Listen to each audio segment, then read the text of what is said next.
Tere tulemast! Hakkame sellest pihta, et kuidas siis teile tundub, et olukord on, kes keda valib? Kõik otsivad, ütles üks härrasmees, ja selleks ühiskond toimib, et kõik saaks otsida, aga kes keda valib? Tööandja või töövõtja? Kes esimesena tahab? Ma võin alustada. Ma pean alguseks rääkima seda, mida me teeme täna. Et me teeme seda, et me ehitame tarkvara äriklientidele, kes selle abil saavad inimesi liigutada ühest riigist teise või ühe riigi sees. Ehk et ainus tegelikult maailmas, kes selliselt seda ehitab, kes teeb seda puhtalt tarkvara põhjal. Miks ma seda räägin, on see, et paljude... Midagi on sisse lüütamatu. Nii, nüüd kuulete varemini. Mina kuulsin enam ka hästi. Okay. Et paljude, suhtleme siis suurte firmadega üle maailma, Eestist meil kliente tegelikult ei olegi, liigutame 10 000 inimesi aastas ja me näeme selle pealt, et see ei ole tegelikult küsimus enam, vanasti oli ühe riigi sees ja sealt oli see küsimus, kumb valib. Tegelikult täna see on läinud selliseks võib-olla multidimensionaalseks, et see ei ole ainult riigi sees, vaid riikide vahel. Me tõime just eelmine nädal 2 IT-inimest Indiast, kuna Eestis on väga raske täna palgata, nõudlus on nii suur. Et see näitab seda, et see valik on läinud üle riigi piiride ja kogu mäng on minu arust sellega muutunud. Nii et tegelikult ma arvan, et rohkem valib tööandja, selle tõttu just, et saab palgata, kus ta soovib, aga töötajal on teistpidi valik minna tööle sinna, kus ta tahab. Ja see muudab minu arust kogu mängu. Kaasa arvatud see, kui Brexiti järel lahkuvad, mida me täna näeme, et lahkuvad inimesed Suurbritanniast, siis nad võtavad kaasa kogu oma tarbimise, kogu oma maksutulu ja ma arvan, et London ja kogu UK on majanduslikult päris keerulises seisus seetõttu lähema 5 aasta jooksul. Väga hea, ehk et see on palju laiem dimensioon kui siin nagu kohapealne vaade. Väga hea, aitäh. Ma võin rääkida, mina arvan, et see, kes valib keda, sõltub sellest, et kui spetsiifiline töö on ja kui palju noori näiteks õpib seda eriala. Kui me räägime näiteks tehnikavaldkonnast, vahet ei ole kas kõrgkoolidest, kutsekoolidest, siis tööturgu on rohkem, kui on töötajaid ja konkurents on tööandjatel tegelikult päris suur. Aga kui me räägime nüüd näiteks lihtsamatest erialatest, müüjad, taksojuhid, mida iganes, siis nende jaoks pole väga spetsiifilist mingisuguseid erialateadmisi vaja ja siis on ka, ütleme nii, et seal juba saab tööandja valida siis, kes tuleb tööle ja kes jääb kõrval. Mina siinkohal küll juba kohe vaidleks vastu, et tegelikult just sellise võib-olla nagu lihtsama tööjõuga on täna ikkagi hästi keeruliseks läinud, et ühest küljest küll ei ole neid oskusi nii spetsiifilisi vaja, aga teisest küljest on ka seda pakkumist tegelikult väga-väga palju, et kui me tänagi vaatame Tallinna tööturgu, ma ei tea, lööme täna CV Online'id, CVK-d lahti, et kui palju seal on näiteks klienditeenindaja tööpakkumisi tohututes kogustes.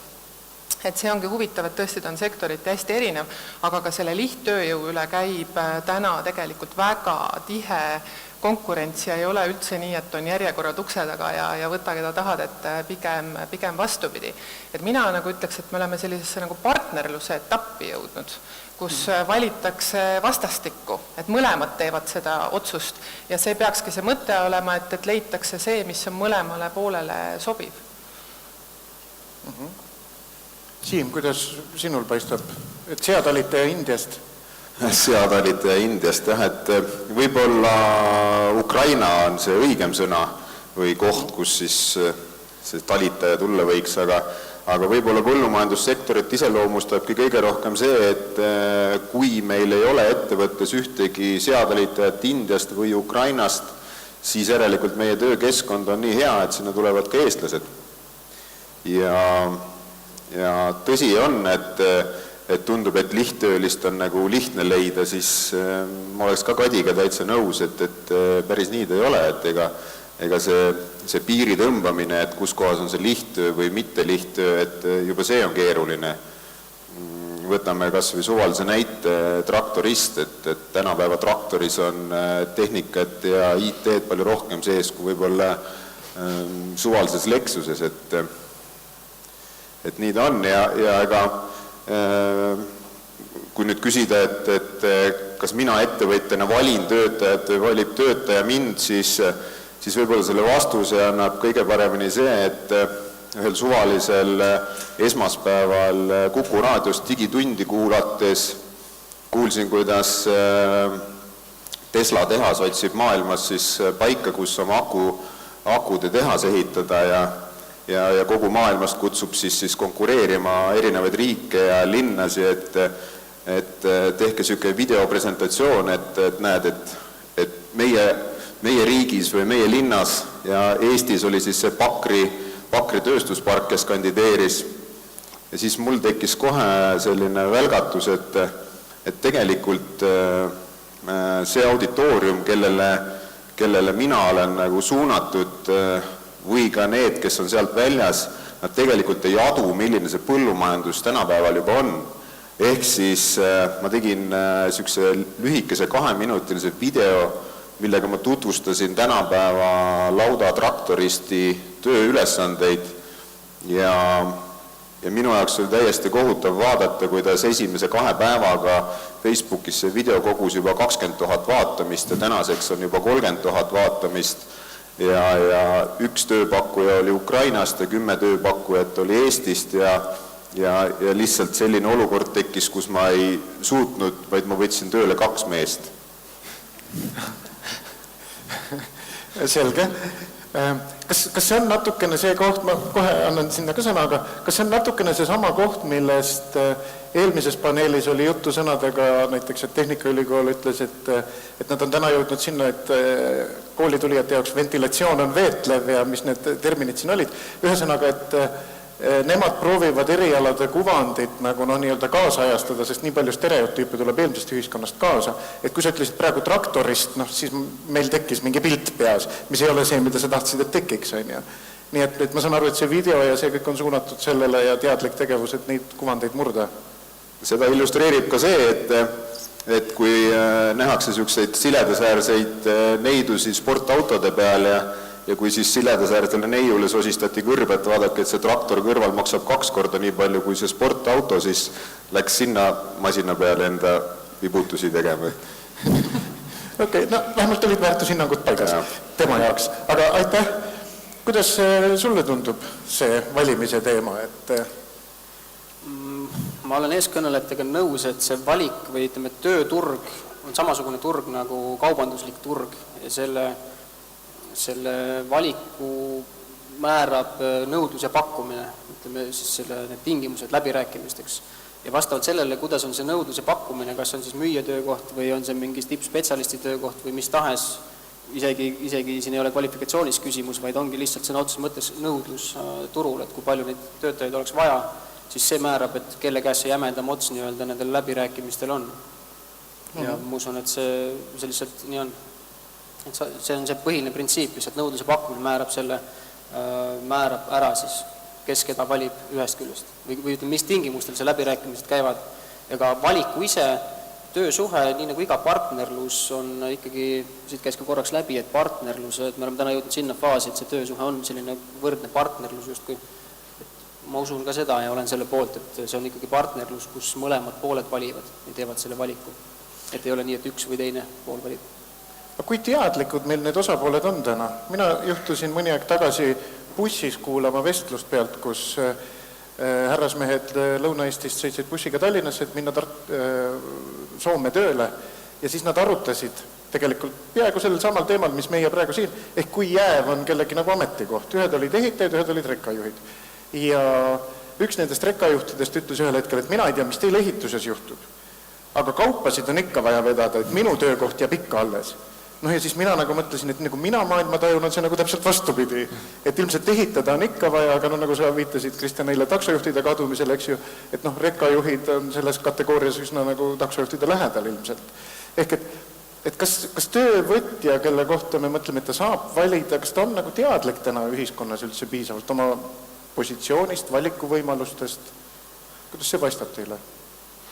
No, ma arvan, et siin tegelikult ühest vastust ei ole, et on nii ja on naa. Mulle tundub, et teadlikkus üha kasvab kogu aeg, et ka peale tulev põlvkond, Y-generatsioon, kes täna juba on palju tööturul, ammugi Z-generatsioon, kes järgi tuleb, et teadlikkus on üha kõrgem, üha rohkem väärtustatakse seda, et kuhu ma siis selle 8 tundi või pikk see tööpäev siis on, kuhu ma selle aja siis tegelikult panna tahan, et see teadlikkus üha rohkem kasvab, kindlasti on täna veel ka mingi ports neid inimesi, kes mingi võib-olla enesehinnangu või millegi tõttu arvavad, et minu valikud on nagu ahtamad või piiratumad.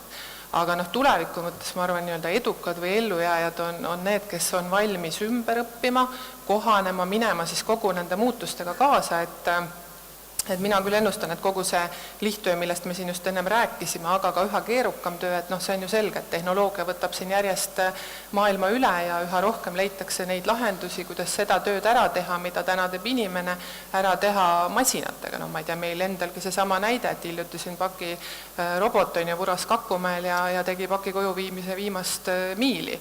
Ja tehnoloogia muudkui aga võtabki siit seda võimust üle ja see on tegelikult teiselt poolt ka okei, et kui see situatsioon ongi niimoodi, et seda tööpakkumist ja töönõudlust ongi seal ka lihtsama töö vaates, ongi tegelikult vajadust on rohkem ja seda töötajaskonda samas nii palju võtta pole, siis ka ettevõtted otsivadki üha rohkem neid lahendusi, investeerivad üha rohkem tehnoloogiatesse, et ma arvan, et see on täiesti nagu loomulik muutus. Ja inimese vaates see ümberõppe ja kohanemisvõime on nagu siin see võtmekoht. Ma arvan ka, et see kohanemisvõime on väga tähtis, sest keskkond muutub kiiresti. Et tehnoloogiate areng on tegelikult viimase 10 aastaga olnud väga suur ja ma arvan, et on veel suurem, mis keskkonda meie ümbritsevasse jõuab ja meie elu mõjutab. Et ei ole liiga lihtne nagu töötajana selle kõige kursis olla, et mis ma siis nüüd tegema pean. Teist küljest see noorte näide on, ma arvan, väga hea, et noored tulevad hoopis teise mõtteviisiga peale see Y-generatsioon.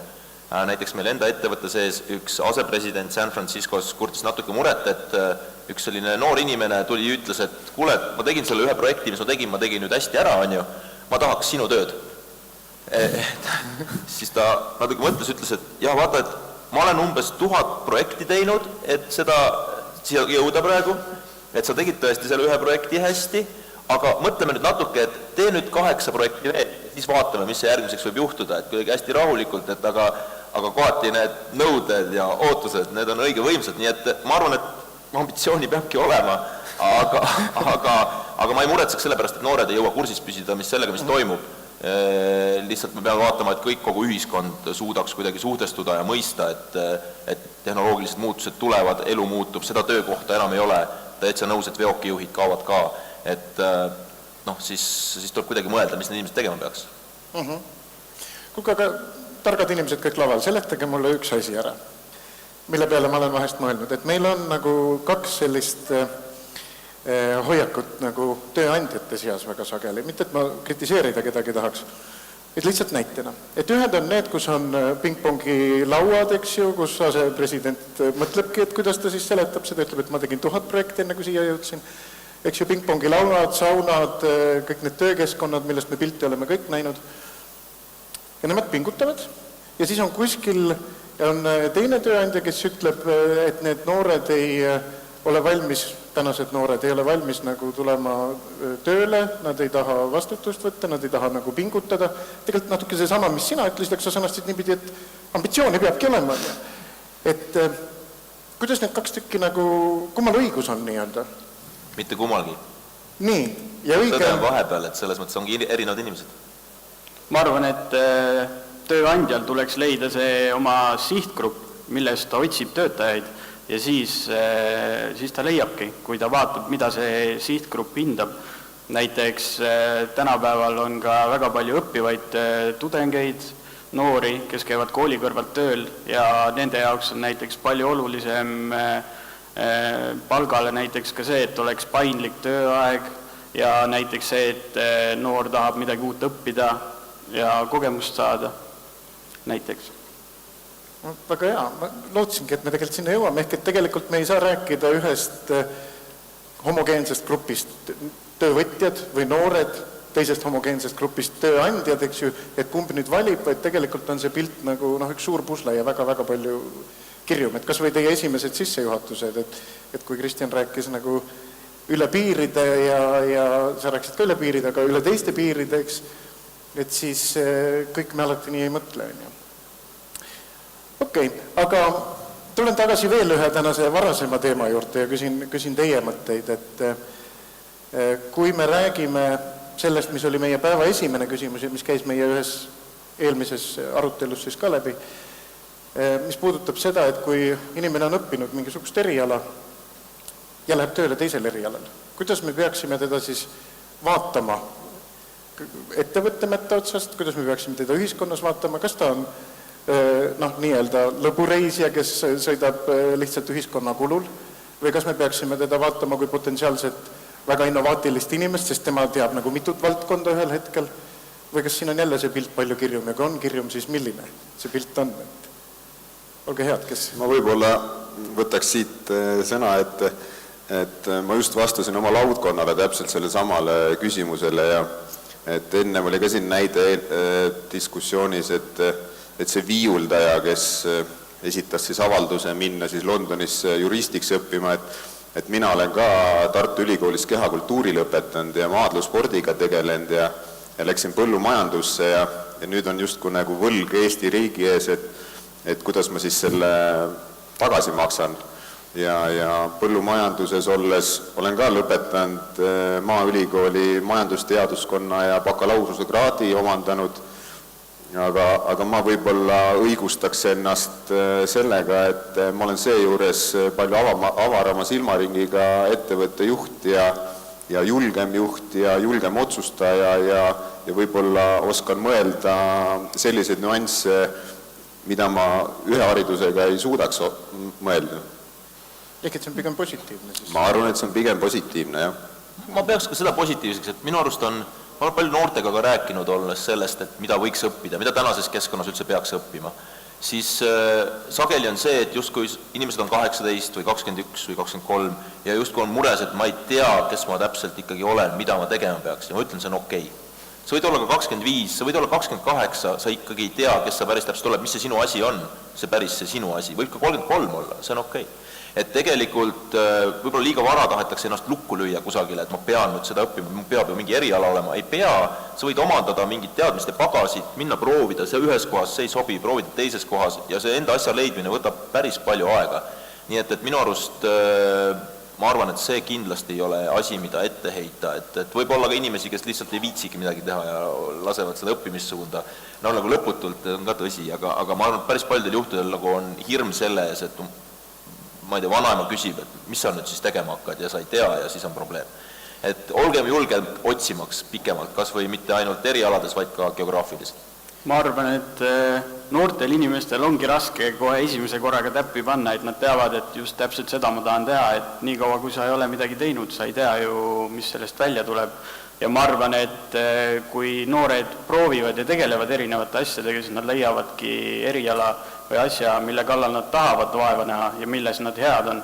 Ja see lõppkokkuvõttes toob rohkem kasu kui halba. Kadil oli näpp püsti.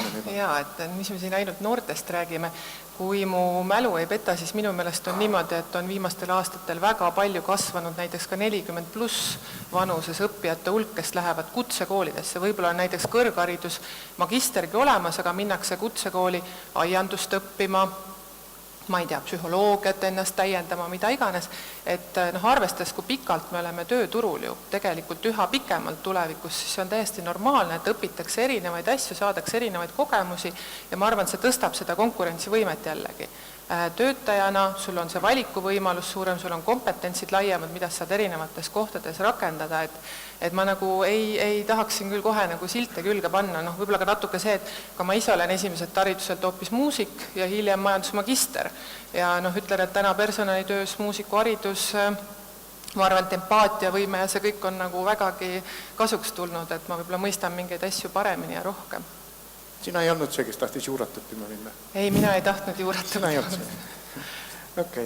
Siin me jõuame tagasi just ka selle sunni juurde, mis siin eelmises paneelis läbi käis, et kui me ütleme, inimene õpib või jõuab, siis kas või võtab see 10 aastat, aga ta jõuab ta proovib erinevaid erialasid, aga ta jõuab lõpuks ikkagi selleni, mis talle tõeliselt meeldib, siis võib-olla see motivatsioon tulebki seespoolt ja see töö on ka viljakam ja see väärtus, mis antakse, on viljakam kui see puhta sunniga võib-olla siis nii-öelda minek. Mis ei ole ka, me ei saa nagu öelda, et üks või teine, aga see tõde on kuskil seal vahepeal, et ikkagi peaks olema, no ma ei ütleks ka, et see nüüd nii halb on, et keegi siis mitut eriala õpib ja teeb. Meil ongi saalist tulnud ka vahepeal üks kommentaar ja ma julgustan, et võite saata küsimusi kindlasti veel. Neid on praegu eelmise paneeliga võrreldes oluliselt vähem.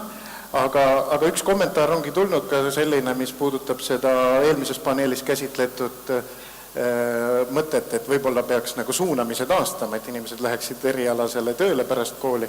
Et kui tööjõudu peaks sunniga saama suunata õppima või töötama, et võib-olla siis peaks tööandjaid olema ka võimalik sundida tööle võtma näiteks vastava kvalifikatsiooniga töötajat või tegema midagi muud, et siis oleks nagu nii-öelda pooled tasakaalus, et kui tööandja saab õiguse sundida, et siis äkki teda ka sunnitakse, et see oli ka päris huvitav mõte. Aga ma tahtsin tulla veel korraks selle teema juurde, mida Priit, sina mainisid ka oma teesides, et nii-öelda olles osa oma õppest teinud inseneriõppest nagu Saksamaal, eks, et siis sina oled väitnud, äkki ma lugesin kuskilt mujalt, mitte teesidest, et nii-öelda Saksa tööandja ja Eesti tööandja üks suur erinevus on see, et Saksa tööandja käibki seda rohkem tegemas, millest meil ka täna juttu on olnud, ehk oma nagu eriala propageerimas. Et tahad sa sinna veel midagi lisada, et mis see kogemus täpsemalt on olnud? See on seesama, mis ma ennem kommenteerisin, et näiteks T-Viidal võiks ollagi ettevõtted, kes siis nii-öelda tutvustavad oma ettevõtet. Minu jaoks oli selline väga suur kogemus sellest teemast, oli see kõrgkool, kus ma õppisin, seal on iga kevad toimub siis kontaktide mess, kus tollel aastal oli 300 ettevõtet väljas, arendusettevõtted, tööstusettevõtted, kes panid välja 8 päevaks hästi makstud tippspetsialistid, kes siis nii-öelda nägid kõvasti vaeva, jagasid seal mingid näidiseid ja 2 saalis paralleelselt olid esitlused.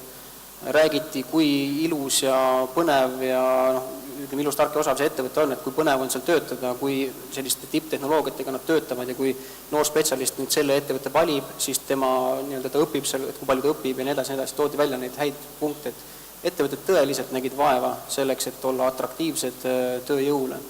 Ja see annab küll parema peegelduse siis sellele noorele, kes ta valikut tegema hakkab, et kas me lähme T-Viidale, näeme seal neid koole, kes räägivad, annavad ühe pildi või siis ütleme ettevõtted, kus see, siis nii-öelda see hariduste rakendamine pärast toimub. Et ma arvan, et jah, see on see mõte, et ikkagi see valiku tegemine peaks olema rohkem teadlik ja see teadlikkus peaks tulema siis tööjõuturult või tööturult.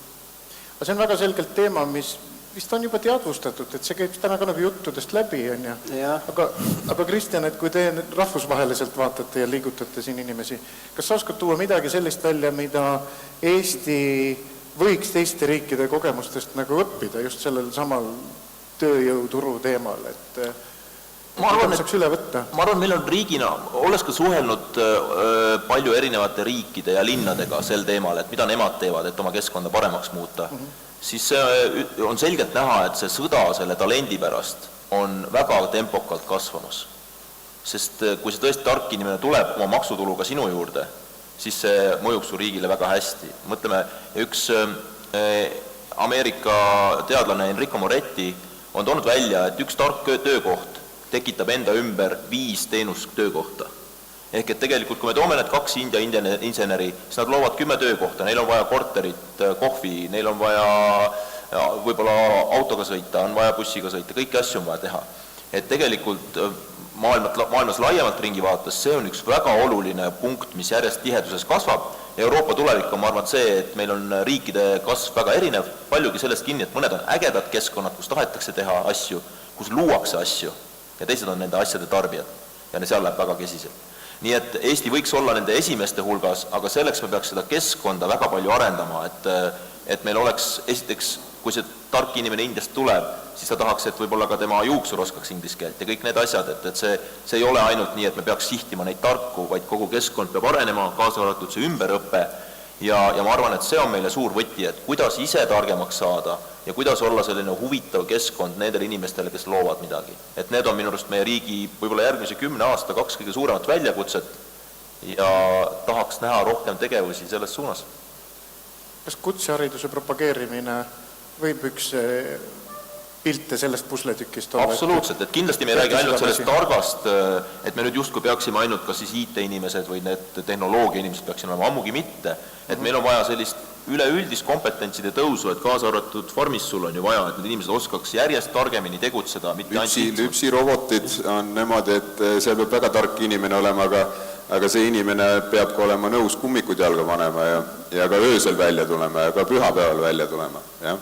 Aga põllumajanduses meie võime öelda selle propageerimise kohta seda, et meie oleme juba need sammud teinud, et me propageerimegi juba, et meil näiteks toimuvad avatud talude päevad Eestis, siis on selline traditsioon nagu piimanädal, kus teadvustatakse lastele piimatoodetest ja muudest kasulikest asjadest, kevadeti on karjalaskepäev, kus me võtame suuri gruppe farmis vastu, ja möödunud nädal just põllumeeste keskorganisatsiooni liikmed võtsid ühiselt vastu otsuse, et hakkamegi ise võtma samme ette selle põllumajanduskuvandi, ütleme, propageerimise ja loomisega selle näol, et astumegi igasse kodukoha kooli ja lasteaeda ja kutsume ja farmi ja räägime inimestega, sest et meil on põllumajanduses väga suur eelis tegelikult selles, et meil on füüsiliselt midagi näidata, midagi katsuda, sest et tänapäeva maailmas on väga palju juba digi ja ei saada aru, et mida nad seal pusivad arvutite taga, et meil on väga suur eelis ja me proovime seda eelist rakendada. Korra segan vahel, et ma nägin, siin oli küsimus, et Eestis puudub kriitiline mass, et ma küsin, et palju sul töötajaid on kokku? 45. Mis sa arvad, sama mahu tegemiseks palju 20 aastat tagasi oleks pidanud olema? 150. Ja võib-olla oleks ju 5 või 10 aasta pärast on veel vähem. Absoluutselt. Et minust on vaja absoluutselt nõus, et kriitiline mass puudub. Kriitiline mass on täiesti olemas, sest vähemate hulga inimestega saab tänases maailmas teha tohutult palju rohkem. Nii et küsimus on tahtes. Ja innovatsioonis. Just. Gert, sissejuhatavas videos oli üks härrasmees, kelle jutu lõpp läks kaduma, aga ma vaatan küsimustest, et vähemalt saalis olijad on kuulnud ja võib-olla te ka kuulsite, et Eestis saab tööle ainult tänu sellele, kui sa tead nagu õigeid inimesi. Kuidas sulle tundub? Sul on nagu töö otsimine ees. Kas sa arvad, et sul on lootust või sul ei ole piisavalt häid tuttavaid ja ei ole lootust? Või käib see hoopis kuidagi muud moodi? Kindlasti tutvused loevad ka, nii et ma arvan ka siin tööandjad, et kui on tegemist ikkagi tuttava inimesega, siis on lihtsam teda usaldada ja sa tead teda, aga samas ma arvan, et see nii tähtis ka ei ole, sellepärast, et see olenebki nii paljudest asjadest, näiteks kuna ma olen tehnika erialal praegu, siis töövõimalused on väga laiad, ei ole vaja tutvusi, isegi mu klassikaaslastel on ju. Ja selles mõttes raske öelda, et pigem ma ütleks, et tutvused ei loeb see enda tahe ja enda siuke viitsimine ka, et kuidas sa viitsid silma paista ja kui palju sa viitsid vaeva näha, et tegelikult ei tule ju, mitte üks käsi ei tule lihtsalt ja esimese korra. Just. Hästi väike näide vahele, meil oli üks väga tubli praktikant tuli tööle ja ma arvan, et tutvused on ka siuke aegunud, võib-olla vanasti olid tutvused, nüüd ei ole seda nii palju vaja. Praktikant kirjutas väga sisuka e-maili selle kohta, miks meie ettevõte on huvitav, miks see tema kompetentsiga sobib ja miks ta tahaks tulla.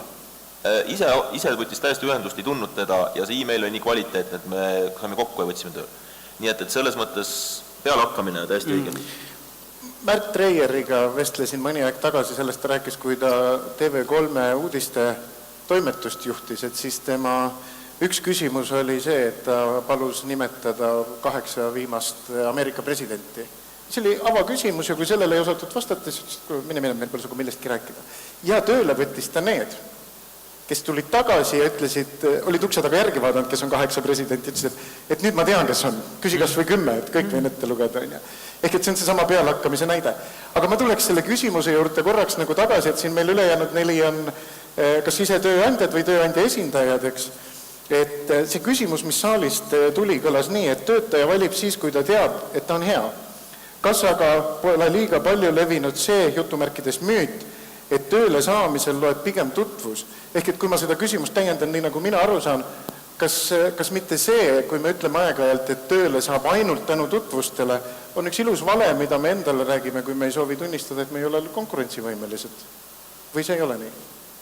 Et kust see tuleb ja miks elab see arusaamine osadel inimestel, et tööle saab ainult läbi tutvuste? Seda ma ei oska öelda, miks see arusaam on, aga ma võib-olla kirjeldan seda, et miks mina eelistan tuttavaid või tuttavaid või tuttavaid, et ma ei peaks ämbreid kolistama, et ma saaks kohe selle inimese, kellele meeldib see töö ja kes mulle on sobilik. Aja kokkuhoid ja raha kokkuhoid, puht praktiline vajadus. Ja aga see, mis sa ütled, siin ei ole mitte number 1 kriteerium, et sa tunned, vaid number 1 absoluutselt, see ei ole oluline. Kui ma juba läbi kolmanda inimese tean, et see on okei inimene ja temast saab asja. Et see on kvaliteedikontrolli vahend siis? Absoluutselt, jah. Ka sellest lausest on nagu täiesti uus tähendus saanud. Hoopis teine, et tööle saab läbi tutvuse, on see, et ka me tööandjatena tegelikult meile väga meeldib, kui meie enda töötajad lähevad, soovitavad meid oma sõpradele, kutsuvad, et tule meile tööle. Mis saaks olla veel parem tööandja turundus kui see, et sa räägid oma sõpradele tuttavatele ja kui siis tulevad tublid inimesed, et siis see on ju ainult rõõm. Et ma arvan, et see lause on saanud nagu täiesti uue tähenduse. See tutvuse olulisus.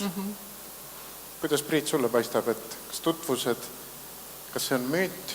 Pigem ma arvan ka seda, et see võib olla jällegi, see võib olla kellelegi vabandus, kellelegi võib see olla nagu tagasilöök, eks ole, oli näide, aga see päeva lõpuks näitabki, et okei, sul on üks tagasilöök, aga mine edasi ja see tutvus ei ole määrav kindlasti, et sa pead ise lihtsalt selle piisava hulga tööd tegema ja siis avanevad sulle ka võimalused, et see kindlasti ei ole nüüd midagi määravat, et kas sul on mingi tutvus või ei ole tutvus, et seda mina ei usu, et see nii oleks. Nii, vaatame, mis meil veel on küsitud, et kas alati peaks sundima selleks, et tulemust saavutada või tulemust garanteerida, miks mitte motiveerida ja toetada ja 3 küsimärki lõpus, et mis te tahate sellele küsimusele vastata? Ma võin siit otsa lahti teha, et ennem oli ka nende noorte puhul oli nagu jutt, et et tee midagi ja et kuidas see oli, sul 1000 oli seal see võrdus, et ma olen siin 1000 projekti teinud, et mul hakkas sealt see mõte jooksma, et alati ju kõik generatsioonid räägivad, et meie ajal oli rohi rohelisem ja päike paistis kõrgemalt ja nii edasi ja küll noorus on hukas.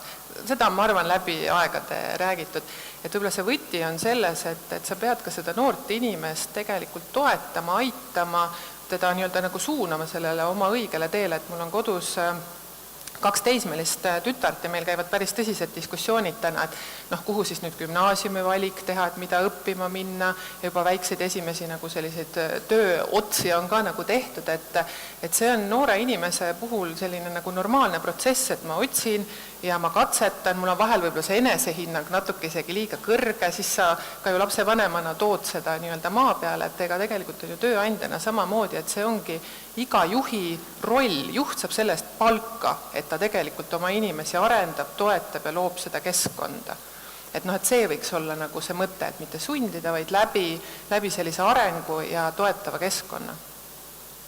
Mina ütleks selle kohta nii, et ma lugesin ühte uuringut, mis küsis erinevate vanusegruppide käest, et mis on su töö juures kõige olulisem. Ja see oli minust siuke 35–50 vastas raha ja 18–35 vastas meaningful work, ehk et mu töö oleks oluline. Ja seal jooksevadki paljud need käärid võib-olla, et tööandja võib öelda, et ma maksan sulle palka, miks sa ei tee, ja see noor ütleb, et see pole huvitav. Nõme projekt. Et justkui nagu vanasti see oli töö ära, et see maailm on nagu muutunud, et kui sa ei suuda ettevõtte juhi või osakonna juhina selgitada, miks see on tähtis, siis sa noortega tõenäoliselt ebaõnnestud. Ehk et see on see keskkonna muutus, et kohati ollakse valmis võib-olla väiksema raha eest tegema midagi ja ma näen ka nagu oma meeskonnas seda, et kui nagu tekib see, et me tõesti teeme midagi ägedat, siis inimesed teevad neid ületunde ja praegu on kiire, teeme rohkem, ei ole probleemi, aga see ei pea olema nagu justkui, see ei olegi nagu tööandja ja töövõtja suhe, vaid see meeskond. Meil oli enne diskussiooni algust juttu korraks ka sellest, et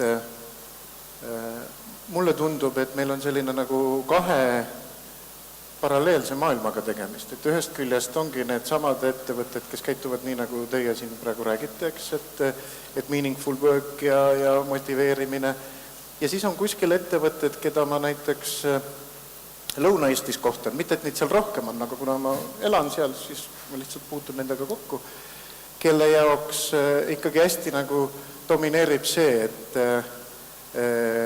töötajaid ei ole saada, töötajaid, neid peaks nagu kuskilt tulema. See, et ma nüüd lähen ja panustan sellesse, et tutvustada ametit või midagi, et see on nagu nii pika vinnaga, et ainult teab, kas sealt üldse midagi tuleb.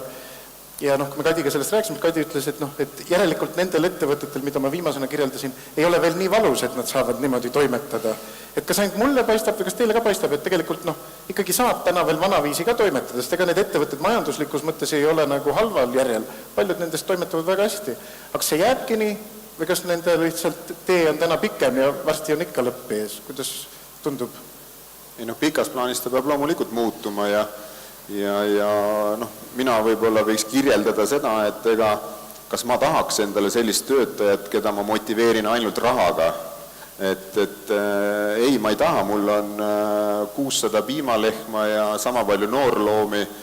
Ma võin öelda, et need on minu, kellel võib-olla kodus on lemmikloom koer, siis mul on 1200 lemmiklooma ja ma ei soovi endale sellist töötajat, kes vastu tahtmist nendega tegeleb, et pigem minu huvi on see, et ma imbun sotsiaalvõrgustiku kaudu siis seltskondadesse, kus ma näen, millest on need inimesed huvitatud, millist töökeskkonda nad ootavad.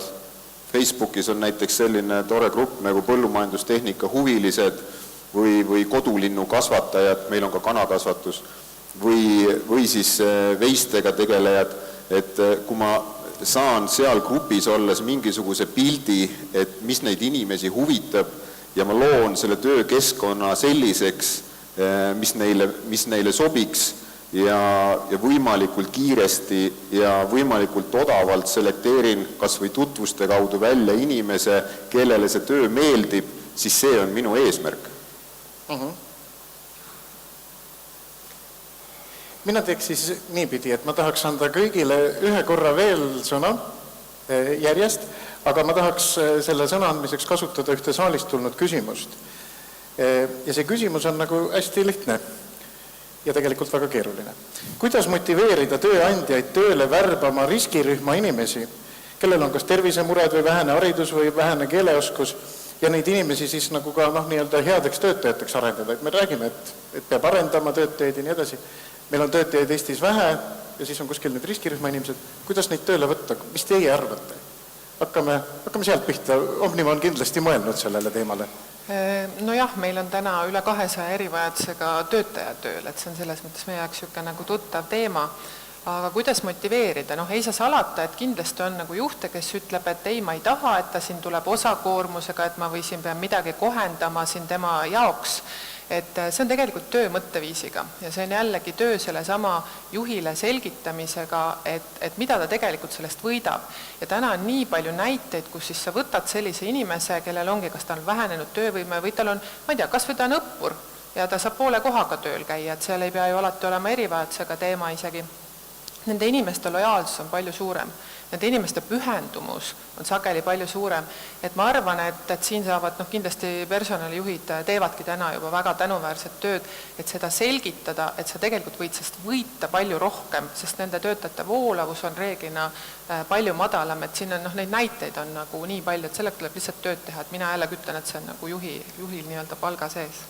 Et see on üks kasutamata võimalus? Jah, see on täiesti kasutamata võimalus. Siim, kuidas sulle paistab?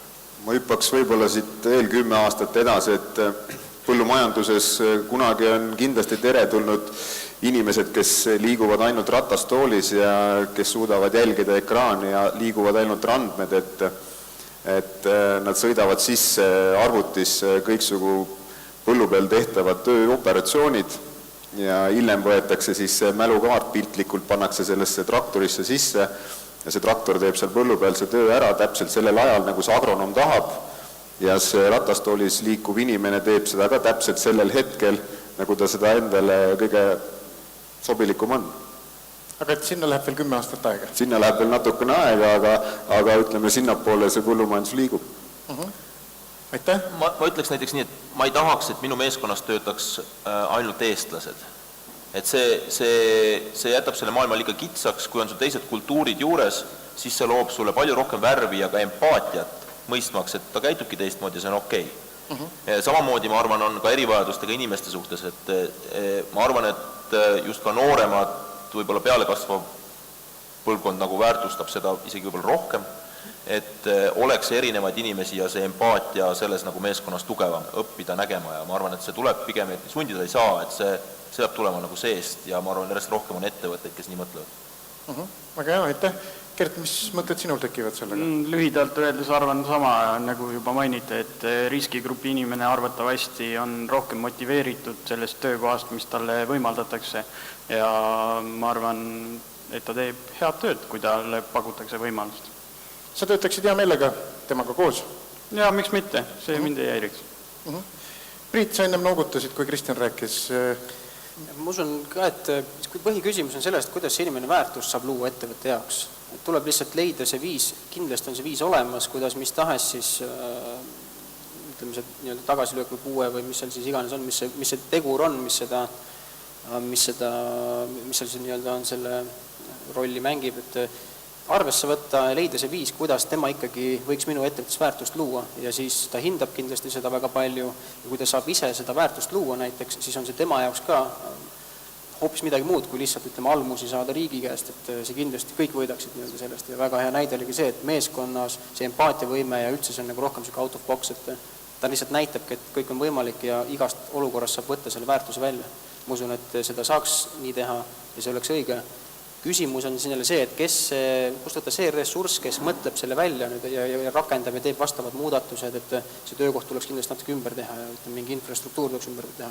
Palju selliseid asju on, mida sa saad rakendada, aga et selleni jõuda, sa pead nagu lisa ressurssi sinna rakendama, et kes selle kinni maksab või kuidas see teha. Et siin oli ka tegelikult nende praktikantidega. Me võime nende praktikantide koha pealt kõigu öelda, et nad tegelikult on võib-olla vähese kogemusega, nad ei suuda seda väärtust luua koheselt. Aga siin oli ka näide, et see töötukassa kaudu vist saab seda riiklikku toetust nii-öelda, et neid praktikante õpetada. Täpselt samamoodi, ma ei tea, kas on olemas või võiks siis olla sellised fondid ja meetmed, mis siis sellisel juhul seda lisaenergiat nii-öelda kompenseerivad. No töökeskkonna kohendamiseks täitsa ongi need lahendused olemas, et näiteks sa saad ratastooli tarbeks oma töökeskkonda kohendada, et need võimalused on olemas küll, jah. Teate, nüüd on selline kahju öelda, aga et minu meelest just hakkab huvitavaks minema, aga meie kell läks nulli juba mõni aeg tagasi ja vilkus seal punaselt. Aga mina olen täiesti veendunud, et te suutsite saalis olijaid selleks nende järgmiseks ülesandeks inspireerida